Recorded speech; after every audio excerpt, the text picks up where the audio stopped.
चलिए आज हम लोग नया एक टॉपिक देखने वाले हैं, चेंजिंग कल्चरल ट्रेडिशन जो है उसमें एक बहुत इंपॉर्टेंट और महत्वपूर्ण टॉपिक जिसको बोल सकते हैं हम लोग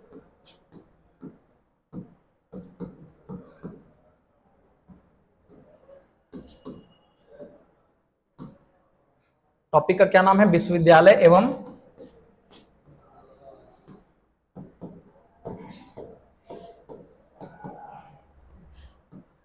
इसी को बेसिकली हम लोग बोल रहे हैं यूनिवर्सिटीज एंड क्या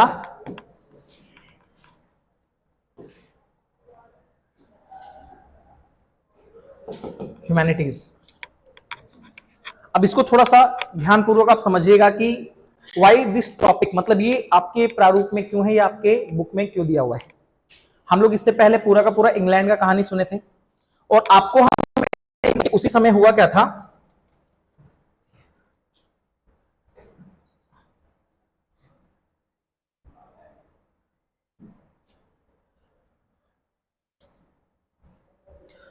आपका जो यूरोप जो है ना, यूरोप में क्या था, व्यापार एक बहुत लेवल पे चला गया था। रीजन इसका क्या था कि अचानक से उसकी जनसंख्या में वृद्धि हो रही थी। जनसंख्या में वृद्धि होने की वजह से क्या, एक वहां का इटली का शहर था, कौन सा, इटली का शहर का नाम क्या था, रोम। और आपको याद होना चाहिए ये वही रोम है जो एक चैप्टर आपके बुक में दिया हुआ है, रोमन एम्पायर का जो था ना, रोमन साम्राज्य। ये वही रोमन साम्राज्य है जिसका एक समय व्यवस्था पूरा 3 कॉन्टिनेंट, मतलब 3 महादेशों में, महाद्वीपों में फैला हुआ था। और ये कल्चर था, हम लोगों ने क्या किया, इटली वाले जगह पे आपको पता है कि जब व्यापार ये आया तो व्यापार बहुत अच्छे से फला फूला, क्योंकि पॉपुलेशन इंक्रीज कर रहा था, जनसंख्या हमेशा की तरह क्या था, ऐसा नहीं कि स्टेगनेंट था, जनसंख्या में वृद्धि हो रही थी, व्यापार दर बढ़ रहा था। तो जो पावर का एक्युमुलेशन और पावर का जो कंसंट्रेशन था, समझ रहे हैं आप, मतलब पावर जो था, मतलब जिसको आप ताकत बोल सकते हैं, वो राजा से हटकर किस वर्ग के पास आ गया था, व्यापार वर्ग, ठीक ना, व्यापारी वर्ग, इसके पास क्या आ गया था, बहुत ज्यादा पावर आ गया था। इसके पास पावर आने का मेन रीजन क्या था, पैसा। और पैसा कहां से आ रहा था, यही व्यापार से आ रहा था। अब जब किसी भी समुदाय के पास बहुत ज्यादा पैसा आ जाएगा, इकोनॉमिक स्टेटस, समझ रहे हैं आप, उसका इकोनॉमिक स्टेटस क्या हो जाएगा, थोड़ा सा ऊपर हो जाएगा। और राजा वाजा को किससे मतलब रहेगा, टैक्स से, बस टैक्स से मतलब रहेगा ना। तो जब राजा को जो नियंत्रण था ये किसके ऊपर आया, व्यापारी वर्ग के पास पूरा का पूरा नियंत्रण आया। जब व्यापारी वर्ग के पास नियंत्रण आया और जब व्यापार बहुत ज्यादा अपना चरमोत्कर्ष में पहुंचा, तो उसी समय क्या हुआ, उसी समय जो इटली वाला जो रीजन था ना, वहीं पे जो लीगल स्टडी समझते हैं आप, लीगल स्टडी समझते हैं,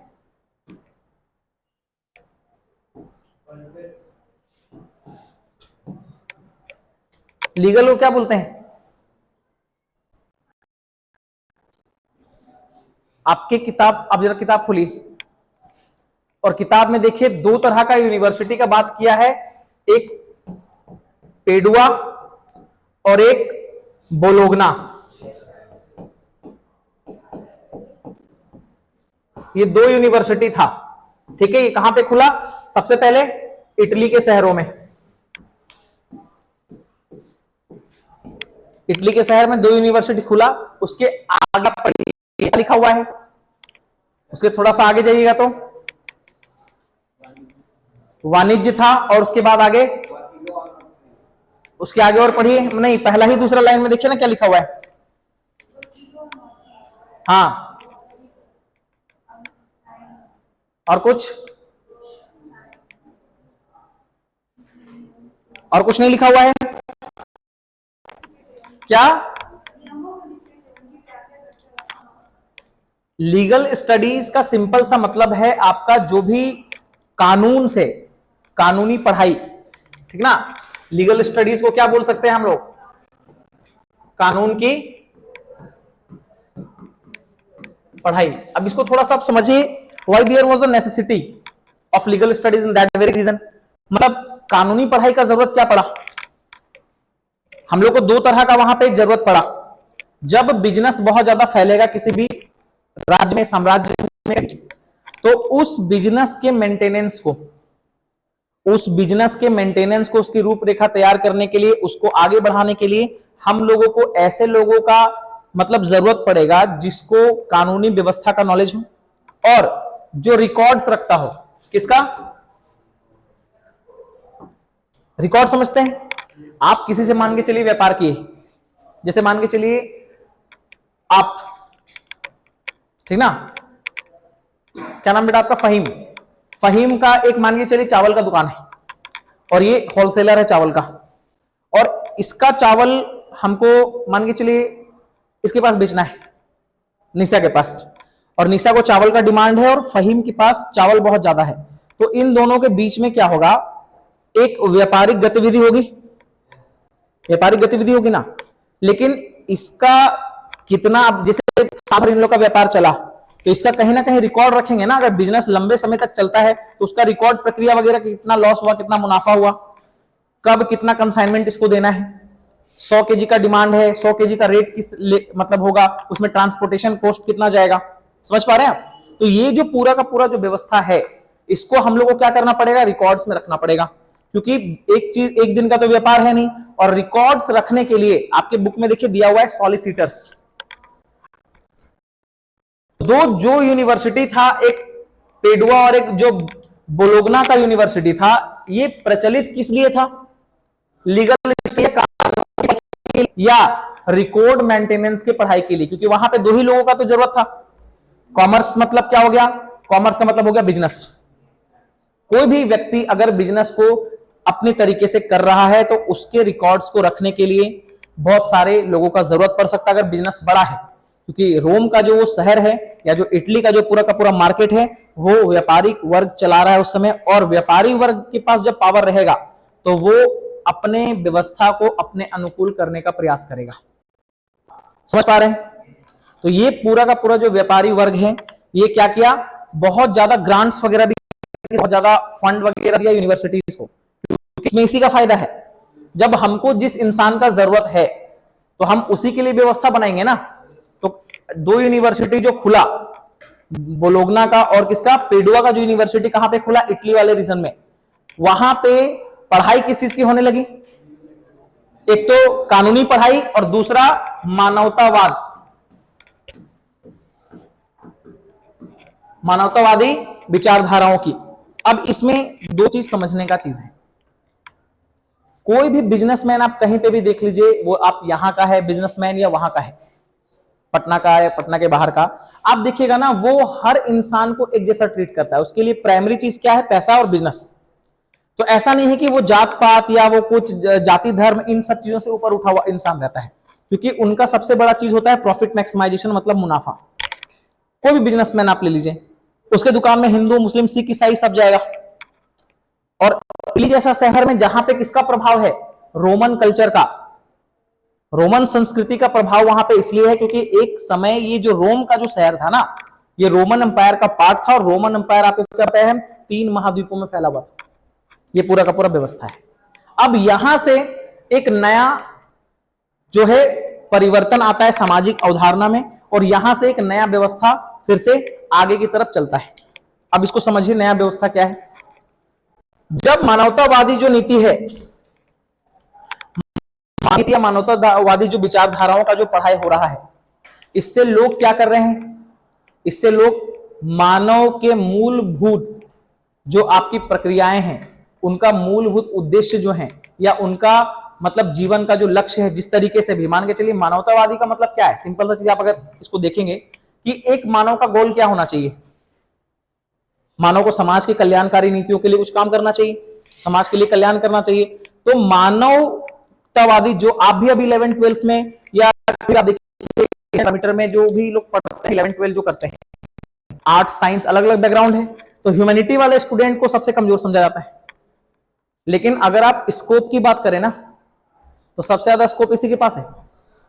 इसके पास जितना सब्जेक्ट्स का रेंज है ना आर्ट्स में, उतना ना कॉमर्स के पास है ना उतना साइंस के पास है। अगर आपको हम बोले कि 11th-12th में साइंस का स्कोप कितना है, फिजिक्स, केमिस्ट्री, मैथ और बायोलॉजी के अलावा आप हमको बता दीजिए, तो एक कंप्यूटर साइंस भी रख लेते हैं, 4-5 सब्जेक्ट। लेकिन आर्ट्स के बैकग्राउंड की जब हम बात करते हैं ना, ह्यूमैनिस्टिक स्टडीज के बारे में, ह्यूमैनिटी आर्ट्स के बैकग्राउंड को, इसमें आपको sociology, psychology, philosophy, history, political science, geography, economics, public administration, legal studies, home science और भी बहुत तरह का चीज, इसमें हम लोग फाइन आर्ट्स वगैरह सब चीज इसमें पढ़ते हैं। तो इसका सब्जेक्ट का रेंज क्या हुआ और सब सब्जेक्ट से और सब स्ट्रीम से क्या हुआ, बड़ा हुआ। पहले के लोग आप देखिएगा, प्लेटो हो गया, गैलीलियो हो गया, टॉलमी हो गया, ठीक ना। एक आदमी है, उसका नाम है लियोनार्डो डी विंसी, नाम सुने हैं आप?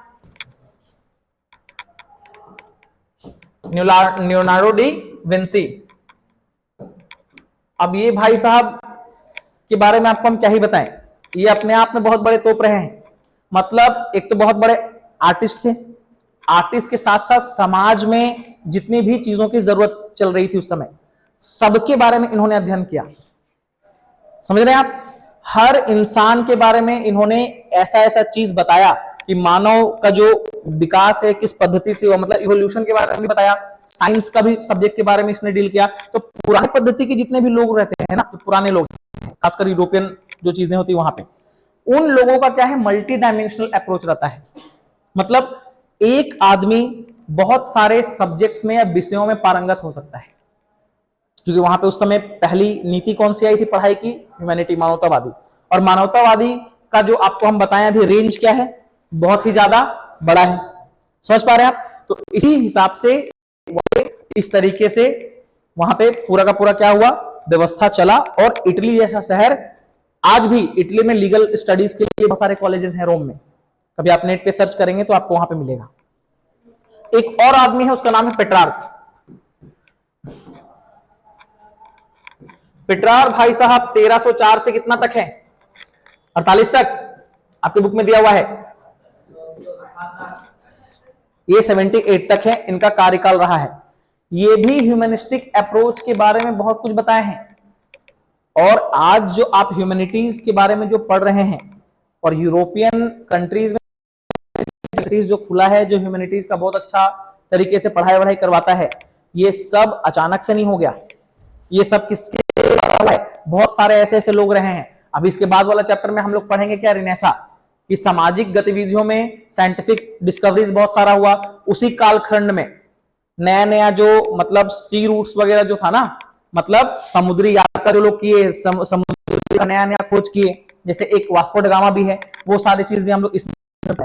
पेट्रार्क का भी क्या है, पोल्यूशन बहुत ज्यादा है। तो अब आप सबसे पहले क्वेश्चन, एक प्रश्न लिखिए।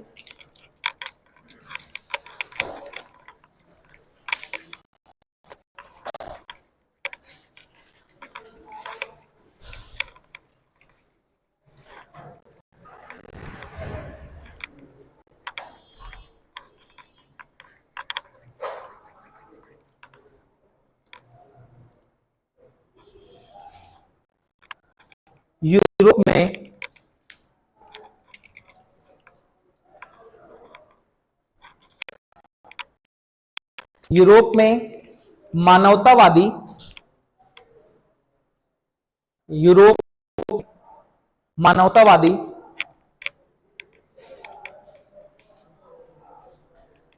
विचारधारा का, यूरोप में मानवतावादी विचारधारा का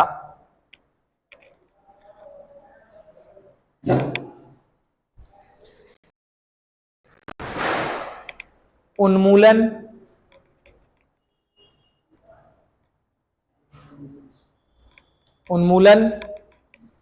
होने का प्रमुख कारण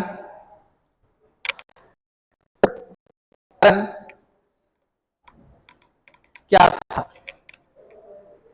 दूसरा प्रश्न लिखिए।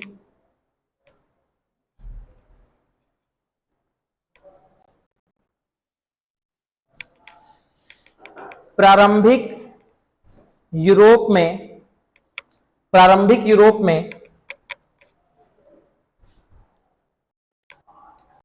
कानूनी पढ़ाई, प्रारंभिक यूरोप में कानूनी पढ़ाई को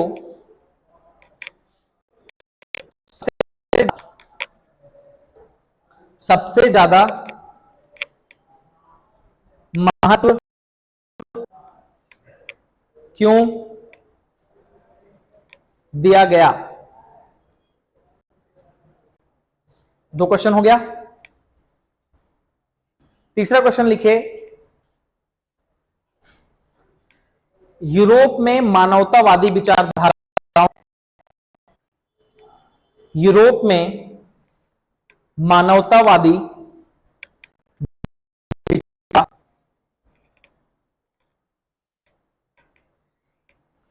यूरोप में मानवतावादी विचारधाराओं के लिखे के प्रचार प्रसार का, यूरोप में मानवतावादी विचारधाराओं के प्रचार प्रसार का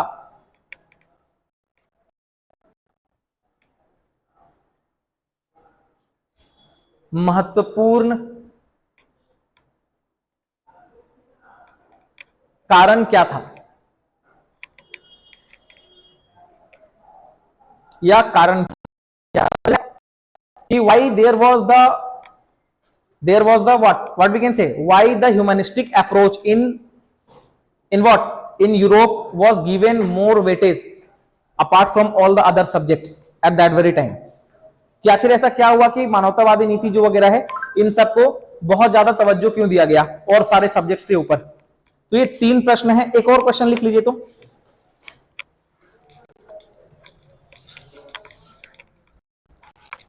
लिखते आप,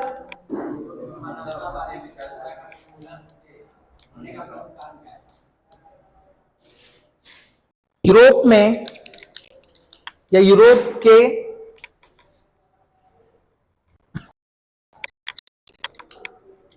इटली, यूरोप शहर में ही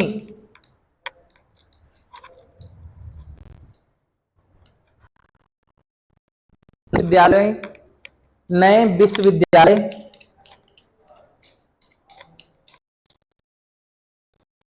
विश्वविद्यालय क्यों खुले और